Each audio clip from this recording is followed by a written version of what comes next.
हरिओम नमस्कार दोस्तों, स्वागत है आप सभी का एक बार फिर से दी संस्कृत क्लासेज यूट्यूब चैनल में। दोस्तों, आज के इस वीडियो में हम लोग यूजीसी नेट जीआरएफ में विगत वर्षों में पूछे गए प्रश्नों को सॉल्व करेंगे और यह चौथा पार्ट है।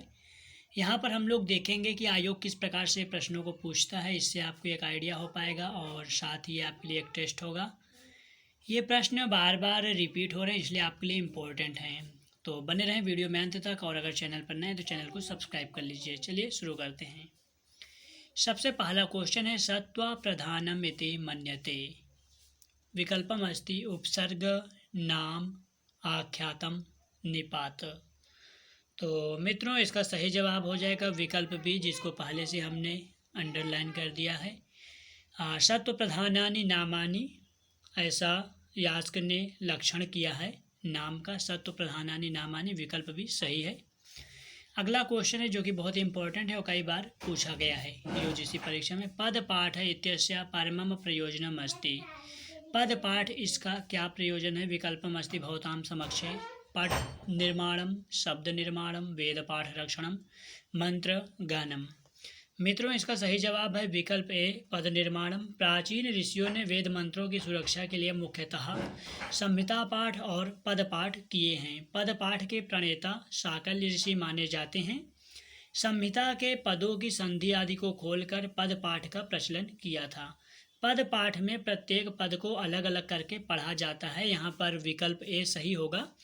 और यहाँ पर कई बार विद्यार्थी गलती करते हैं, वेद पाठ रक्षणम क्लिक कर देते हैं, क्योंकि इससे मिलता जुलता क्वेश्चन जो बनता है कि वेद पाठ रक्षण के लिए 8 विकृतियाँ हैं, जटा, माला, शिखा, रेखा, ध्वजो, दंडो, रथो, घनः। उसमें पद पाठ नहीं आया है। ठीक है, तो इसका पद निर्माण ही सही उत्तर होगा, सी नहीं होगा। अगले क्वेश्चन की तरफ चलेंगे। अगला इंपॉर्टेंट क्वेश्चन जो कई बार पूछा गया है, प्रायश्चित कर्माणि भवन्ति। प्रायश्चित कर्म किसे कहते हैं? हननादीनी, संध्या वंदनादीनी, ज्योतिष्टोमादीनी और चांद्रायणादीनी। मित्रों, यहाँ पर दिए गए ऑप्शन में जो सही जवाब है वह है चांद्रायणादीनी। यह वेदांत का क्वेश्चन है। वेदांत सार में सदानंद योगींद्र ने इसका विस्तृत व्याख्यान किया है, विस्तृत लिखा है।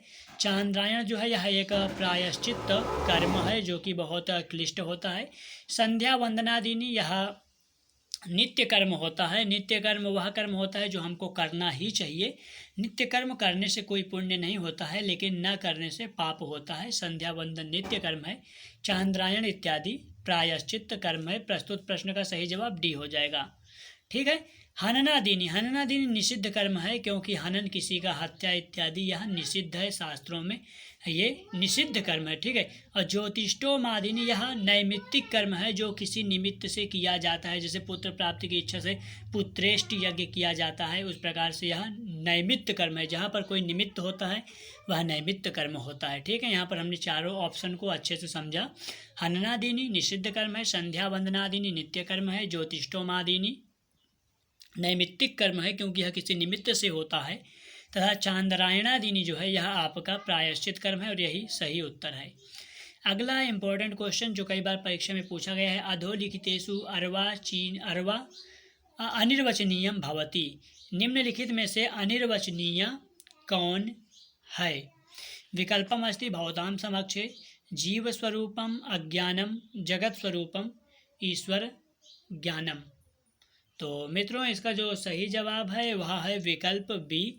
जो आपका अज्ञान है वह क्या है? अनिर्वचनीय है। ठीक है, अज्ञान अनिर्वचनीय है। वेदांत का क्वेश्चन है। वेदांत सार में सदानंद योगींद्र ने लिखा है, अज्ञानम तो सद असदभ्याम अनिर्वचनीयम। ठीक है, अज्ञानम तो सद असदभ्याम अनिर्वचनीयम। ये सद भी है और असद भी है, अनिर्वचनीय है। तो विकल्प बी इसका सही उत्तर हो जाएगा। और हमारा अगला क्वेश्चन भी वेदांत से है, वेदांत सार से है। वेदांत सार परीक्षा के पाठ्यक्रम में है और वेदांत सार से प्रायः 4-5 प्रश्न पूछे जाते हैं। वेदांत सारे अज्ञान से शक्ति ही। वेदांत सार में अज्ञान से शक्ति, जो अज्ञान की शक्ति है वह द्विधा 2 प्रकार की है, त्रिधा 3 प्रकार की है, चतुर्धा 4 प्रकार की, अथवा पंचविधा 5 प्रकार की है। मित्रों, सही उत्तर आपको बता दें, ए हो जाएगा। वेदांत सार के अनुसार अथवा सदानंद योगींद्र मते अथवा वेदांत दर्शने अज्ञान से शक्ति द्विधा भवति। अज्ञान की शक्ति वेदांत के अनुसार दो प्रकार की होती है। ठीक है, एक होती है आवरण, दूसरी होती है विक्षेप। ठीक है, आवरण और विक्षेप के भेद से वेदांत में दो शक्तियां मानी जाती हैं। अगले प्रश्न की तरफ चलेंगे हम लोग। नेक्स्ट पेज पर चलते हैं। और अगर आपको वीडियो पसंद आ रहा है तो वीडियो को लाइक ज़रूर करें। कुछ विचार हैं तो कमेंट कर सकते हैं। और अगर अभी तक आपने दी संस्कृत क्लासेज यूट्यूब चैनल को सब्सक्राइब नहीं किया तो सब्सक्राइब कर लीजिए। अगला क्वेश्चन बहुत इंपॉर्टेंट है। ये प्रश्न भी वेदांत सार से और कई बार रिपीट हुआ है। वेदांत सारे लिंग शरीराणी भवती। वेदांत सार में जो लिंग शरीर होता है वह कितने अवयवों वाला होता है। ठीक है, विकल्पम अस्ति भवताम समक्षे षोडशावयवानि, पंचदशावयवानि, सप्तदशावयवानि और एकादशावयवानि। मतलब कि वेदांत सार के अनुसार लिंग शरीर कितने अवयव वाला होता है। 16, 15, सप्तदश यानी 17 और एकादश यानी 11। मित्रों, इसका सही जवाब है विकल्प सी। वेदांत सार के अनुसार जो आपका लिंग शरीर होता है वह 17 प्रकार का होता है, क्षम्यतां 17 अवयवों वाला होता है। ठीक है, सूक्ष्म शरीर के अंतर्गत 5 ज्ञानेंद्रिय होती हैं, 5 कर्मेंद्रिय, 5 वायु, ठीक है, तथा मन और बुद्धि। पंच ज्ञानेंद्रिय के अंतर्गत आप कहते हैं श्रोत्र, त्वक, चक्षु, जिह्वा, घ्राण। याद कर लीजिए, इसको बहुत इंपॉर्टेंट है। आप चाहें तो इसको नोट कर सकते हैं, बहुत इंपॉर्टेंट, क्योंकि बार बार पूछा जाता है। पंच ज्ञानेंद्रिय के अंतर्गत आएंगे श्रोत्र, त्वक, चक्षु, जिह्वा, घ्राण। पंच कर्मेंद्रिय के अंतर्गत आएंगे वाक, पाणि, पाद, पायु, उपस्थ। तथा पंचवायु आपके आएंगे प्राण, अपान, व्यान, उदन और समान तथा मन, बुद्धि। इस प्रकार 17 अवयवों वाला लिंग शरीर होता है, जिसको सूक्ष्म शरीर भी कहा जाता है। तो विकल्प सी सही हो जाएगा।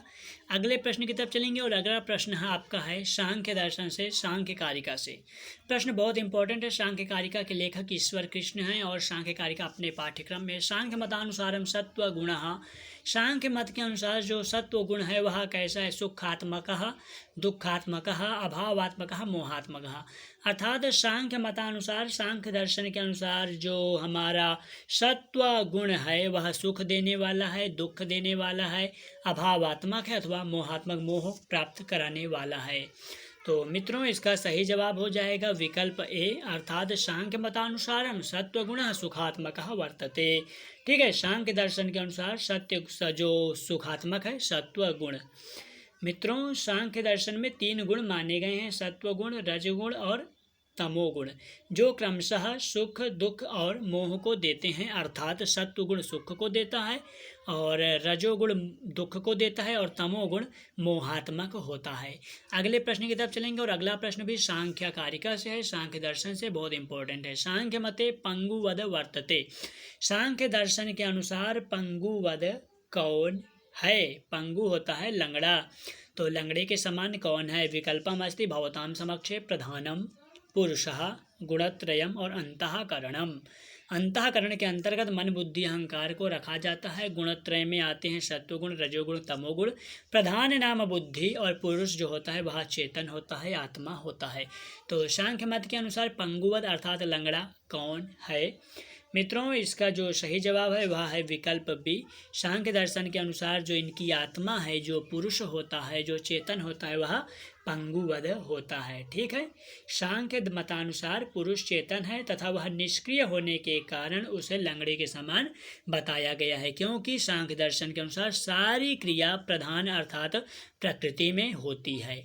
इसी क्रम में हमारा अगला इंपॉर्टेंट क्वेश्चन है, क्वेश्चन नंबर 9। त्रैगुण्य विपर्ययात किम सिद्धम। त्रैगुण्य विपर्ययात किम सिद्धम अर्थात तीनों गुणों के विपर्य से क्या सिद्ध होता है? प्रधानम, पुरुषैकत्वम अर्थात 3 गुणों के विपर्य होने से किसकी सिद्धि होती? प्रधान अर्थात प्रकृति की सिद्धि, पुरुषैकत्वम पुरुष एक है इसकी सिद्धि, पुरुष बहुत्वम पुरुष बहुत है इसकी सिद्धि, अथवा अज्ञानम अर्थात अज्ञान की। तो मित्रों, इसका सही जवाब है विकल्प सी। विकल्प सी अर्थात पुरुष बहुत्वम। त्रैगुण्य विपर्ययात पुरुष बहुत्वम इत्यस्य सिद्धि भवति। ठीक है, क्यों सिद्धि होती है तो इसको हम लोग समझते हैं। सांख्य दर्शन में कहा गया है कि तीनों गुणों की स्थिति के भेद से पुरुषों का बहुत्व या अनेकत्व सिद्ध होता है। देखिए ऐसा है कि अगर आप देखते होंगे समाज में किसी को दुख होता है, किसी को सुख होता है, किसी को मोह होता है, कोई बहुत हैप्पी है, कोई बहुत सैड है, किसी को कोई प्रॉब्लम है, कोई प्रेम में फंसा हुआ है। तो ऐसा देखा जाता है। अगर पुरुष एक ही होता तो सभी में क्या होता, अगर एक दुखी तो सभी दुखी, अगर सभी सुख एक सुखी तो सभी सुखी, किंतु ऐसा होता नहीं। इससे क्या होता है, त्रैगुण्य विपर्यायात पुरुष बहुत्वम सिद्धि। यहाँ पर हम आपको इतने एक्सप्लेन कर सकते हैं। जब हम लोग इसका विस्तृत क्लास लाएंगे, सांख्य कारिका पढ़ेंगे, तो वहाँ पर हम आपको समझाएंगे। और वीडियो लॉन्ग हो रहा है, इसलिए आज के वीडियो का आखिरी क्वेश्चन है, सांख्य कारिकायाम सर्गस्य कारणम। सांख्य कारिका के अनुसार सर्गस्य अर्थात सृष्टि ही कारणम, सृष्टि का कारण कौन है। सांख्य कारिका के अनुसार सृष्टि का कारण कौन है। विकल्पम अस्ति भवताम समक्षे पुरुषः ईश्वरः प्रधानम पुरुष प्रकृति संयोगः। तो मित्रों इसका सही उत्तर हो जाएगा विकल्प डी, अर्थात पुरुष प्रकृति संयोग जो है वह सांख्य कारिका के अनुसार क्या है आपका, सर्गस्य कारणम, सर्ग अर्थात सृष्टि का कारण होता है। ठीक है, जब प्रकृति और पुरुष का संयोग होता है तभी सृष्टि होती है। तो मित्रों ये आज की वीडियो में इतना ही, और इसके अभी नेक्स्ट पार्ट आएंगे, हम परीक्षा तक लगातार इसके पार्ट बाय पार्ट आपके लिए लाते रहेंगे। आपसे रिक्वेस्ट है कि अगर अभी तक आपने दी संस्कृत क्लासेज यूट्यूब चैनल को सब्सक्राइब नहीं किया तो प्लीज़ सब्सक्राइब कर लीजिए। वीडियो पसंद आए तो वीडियो को लाइक कर दीजिए, कुछ विचार है तो कमेंट कीजिए। मिलते हैं अगले वीडियो में। नमस्कार, टेक केयर, जय हिंद।